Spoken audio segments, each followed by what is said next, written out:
Hi everyone, this is me, Selena again. I'm recovering to be vegan on Instagram. Well, this is my second video because yesterday's everyone loved so much. I've got a few ideas from other people about what they wanted me to do as a topic for my next video, and the main one that I was really appealed to by, one that I thought would be really good, not just for me but for so many other people watching. I don't even know who you are watching, but she said it would be a good idea, and I kind of agreed with her. So my first question was how I started my recovery, and basically it went on for a really long time before that, before I ended up deciding, well, not really, I didn't even decide to recover, but before I made to the first step of recovery. It was basically in and out of hospitals, lots of ambulances, lots of tubes, lots of fighting, lots of screaming, lots of yelling, lots of crying, lots of all the bad stuff, basically. Well, I started my recovery because I went into my outpatient appointment, and I finally ended up reaching my lowest, which obviously wasn't a good thing. And so I was ready yet for another admission to be put back into hospital.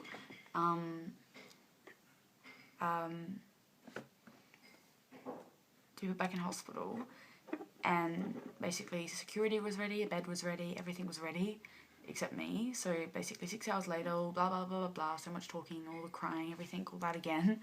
I ended up weaving my way out of it, and obviously it wasn't for the right reasons. It was just because, yeah, nobody wants to go back in hospital and get another tube again after 20 admissions or whatever.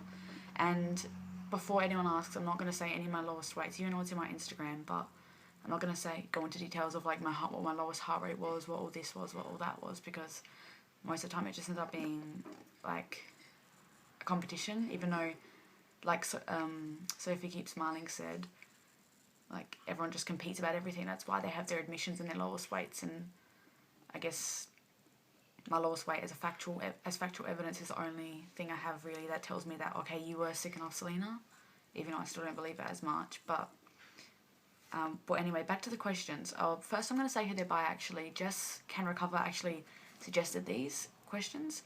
So how my recovery started, that happened. And then basically I was going from negative calories basically all the way to 2,000, because that was the only way I was going to keep myself out of hospital. So she gave me a day, my doctor. She gave me a day to prove myself, and if I didn't finish all of my calories up to the single dot, or whatever you want to call it, then basically I was back in that night. So my mum helped me eat all my food and go shopping, and basically it was halfway through the day and I already hadn't really eaten anything at all. So I needed to catch up. So basically all day I was sitting at the table. It was kind of forced, but I was just doing it because I wanted to get out of being at a hospital, and because obviously I don't want to gain weight. So when they kind of got off my back after going back to hospital almost every day, I ended up losing the weight again plus more, and then the cycle was starting again. But I guess I was kind of forced into recovery, but that isn't such a bad thing because it got me here where I am today, from basically almost dying and being forced into recovery. I would have rather been forced than be back where I was that many years ago. I think it's 2 years ago now.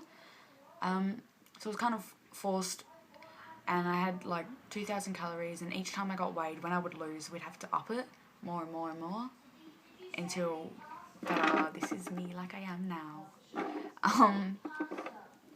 And then I don't know, it just kept on happening. And we went to we had a CAMS therapist, so he was kind of helping me, but really it was more just a friend, so I didn't really get much help from him.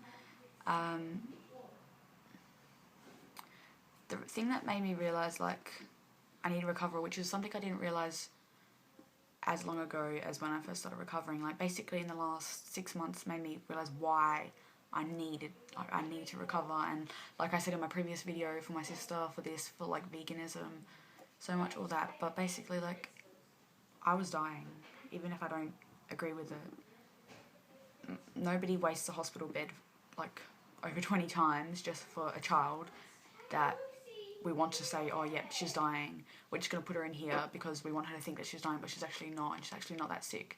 Nobody's going to do that. So you get all this, get anorexias unlogical bullshit out of your head, or bulimia, or whatever disorder you have, even like addiction to medicine, like drugs and all that. It's all in your mind, like it's all like a mindset kind of thing.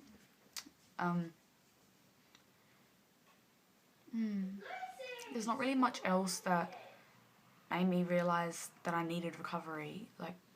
Because like I said, I was kind of forced into it, but as time went on, as I gained more weight, yeah, I hated myself. I hated the weight on me, and I still do now, I'm going to be honest.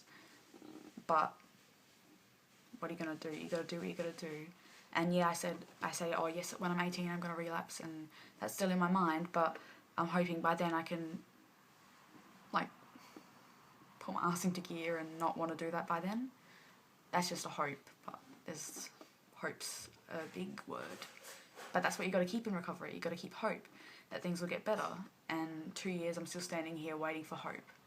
So just don't give up, whatever you do.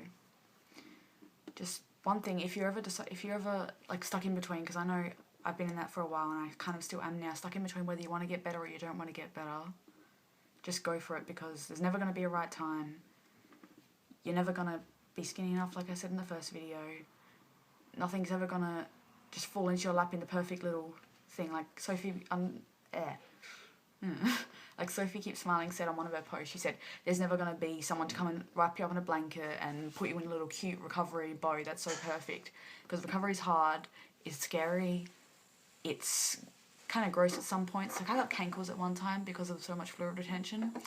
So it is kind of gross, and like having food babies like you're 6 months pregnant, they don't go away straight away, but it's kind of gross. But you put yourself in this situation, you've got to get yourself out.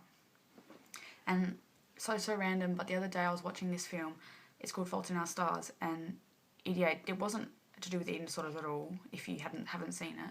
It was just about this girl, and she had cancer, and she met this boy, and they were both fighting, so hard, like she knew inevitably she was going to die, and she kept on fighting, and then there's us, not believing that we're going to die. Like, we have the choice to get out of what we had been put in, and we're just letting ourselves waste away into nothing, just because, which is complete bullshit, I think.